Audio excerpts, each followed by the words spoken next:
স্বাগতম। আজকে আমরা কথা বলবো এমন একটা এআই টুল নিয়ে যা ছবি এডিট করার দুনিয়াটাকেই হয়তো বদলে দেবে। চলুন এই অসাধারণ প্রযুক্তিটা নিয়ে বিস্তারিত জেনে নেওয়া যাক। তো শুরুতেই একটা প্রশ্ন করি, কেমন? আচ্ছা, বলতে পারেন এই মুহূর্তে বিশ্বের সবচেয়ে পাওয়ারফুল এআই ইমেজ এডিটর কোনটা? উত্তরটা হয়তো আপনাদের বেশ অবাক করবে। কয়েক সপ্তাহ আগের কথা, এআই জগতে হঠাৎ করেই একটা হইচই পড়ে গেল। ন্যানো ব্যানানা নামে একদম অচেনা একটা মডেল হুট করে চলে এলো জনপ্রিয় এআই লিডার বোর্ডের ১ নম্বরে। মানে নামকরা সব প্রতিযোগীকে পেছনে ফেলে দিল।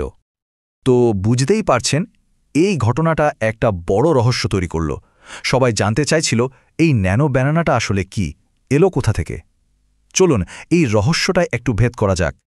সবার মাথায় তখন একটাই প্রশ্ন ঘুরপাক খাচ্ছিল, কি এই মডেলের আসল পরিচয়, আর কিভাবে এটা এত শক্তিশালী হয়ে উঠল। আর বেশিদিন অপেক্ষা করতে হয়নি।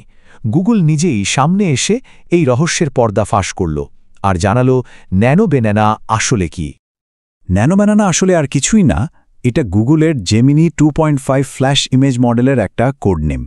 সহজ কথায়, এটা নেক্সট লেভেলের একটা এআই যেটা ডিজাইন করা হয়েছে শুধু লেখা বা টেক্সট কমান্ড দিয়ে ছবি এডিট করার জন্য। আর এর পেছনের লক্ষ্যটা কিন্তু বেশ বড়। গুগল চাইছে এমন একটা দুনিয়া বানাতে যেটাকে ওরা বলছে পোস্ট ফটোশপ ওয়ার্ল্ড, মানে এমন এক সময় যেখানে ছবি এডিট করার জন্য আর ফটোশপের মতো জটিল সফটওয়্যার শিখতে হবে না, যে কেউ কোনো টেকনিক্যাল জ্ঞান ছাড়াই প্রফেশনালদের মতো এডিট করতে পারবে, তাও কয়েক সেকেন্ডে। কিন্তু এই মডেলের আসল ম্যাজিকটা কোথায়? মানে এমন কি আছে যা এটাকে বাকিদের থেকে আলাদা করে? সেটা হলো এর কনসিস্টেন্সি, মানে ধারাবাহিকতা ধরে রাখার ক্ষমতা। চলুন দেখি ব্যাপারটা আসলে কি আর এটা কিভাবে কাজ করে। এটা ব্যবহার করা যে কি পরিমাণ সহজ তা না দেখলে বিশ্বাস হবে না। জাস্ট 3টা স্টেপ। ১. ছবি আপলোড করুন। ২. কি বদলাতে চান সেটা লিখে দিন। আর ৩. এডিট করা ছবিটা ডাউনলোড করে নিন। ব্যাস, কাজ শেষ। একটা উদাহরণ দেখলে ব্যাপারটা পরিষ্কার হয়ে যাবে। ধরুন এই ছবিটা, এখানে প্রম্পট দেওয়া হলো ওকে হাসিয়ে দাও। দেখুন এআই শুধু মুখের ভাবটা বদলে দিয়ে হাসি খুশি করে দিয়েছে। কিন্তু খেয়াল করে দেখুন, লোকটার চেহারার গড়ন, ছবির পেছনের অংশ সব কিছু কিন্তু একদম আগের মতোই আছে। এই জিনিসটাকেই বলে ক্যারেক্টার কনসিস্টেন্সি। এবার আরেকটু কঠিন একটা কাজ দেওয়া যাক। বলা হলো লোকটাকে একটা মোহক হেয়ারস্টাইল দাও আর সাথে একটা কুকুরও জুড়ে দাও যেন সে সেলফি তুলছে। আর রেজাল্টটা দেখুন, কি দারুণ! শুধু চুল বা কুকুরই আসেনি, সেলফি তোলার ভঙ্গিটাও একদম নিখুঁত। অথচ মূল ব্যক্তির চেহারা আর পটভঙ্গি সবই এক আছে। এটা আসলেই অসাধারণ। আর ব্যবহারকারীরা যা বলছেন তা তো আরও অবাক করার মতো। তাদের মতে বারবার এডিট করার পরেও মূল চরিত্রের সাথে প্রায় ৯০ থেকে ৯৫% পর্যন্ত মিল থাকছে।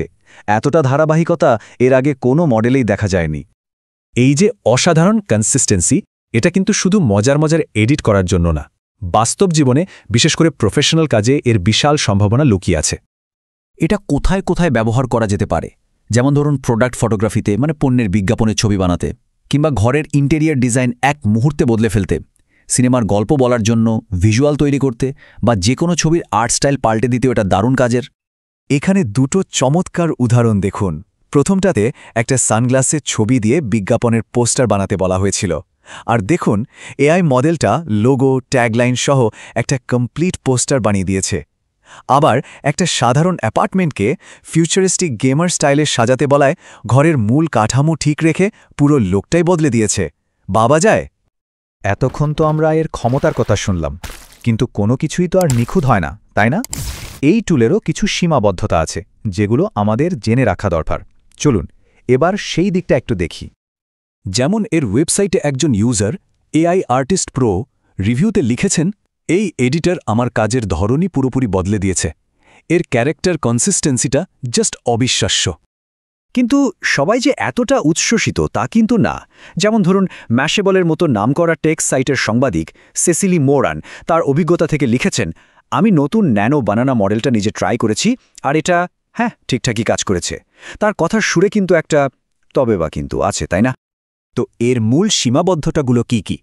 প্রথমত সেন্সরশিপ। যেমন ধরুন বন্দুক বা বিকিনি এই ধরনের শব্দ পেলেই এটা কাজ করা বন্ধ করে দেয়। দ্বিতীয়ত ছোটখাটো ডিটেলে প্রায় গণ্ডগোল করে, লেখা উল্টো করে দেয়, দূরের মুখ ঝাপসা হয়ে যায়। আর নতুন যোগ করা জিনিসগুলো অনেক সময় কেমন যেন প্লাস্টিকি বা 3D গেমের অ্যাসেটের মতো লাগে সবশেষে ছবির সাইজ বা অ্যাসপেক্ট রেশিও বদলাতে চায় না, যেটা একটা বড় সমস্যা। তবে এত সব সীমাবদ্ধতা সত্ত্বেও একটা ব্যাপারে কিন্তু ন্যানো ব্যানানা এখনও 1 নম্বর। এই চারটাই দেখুন।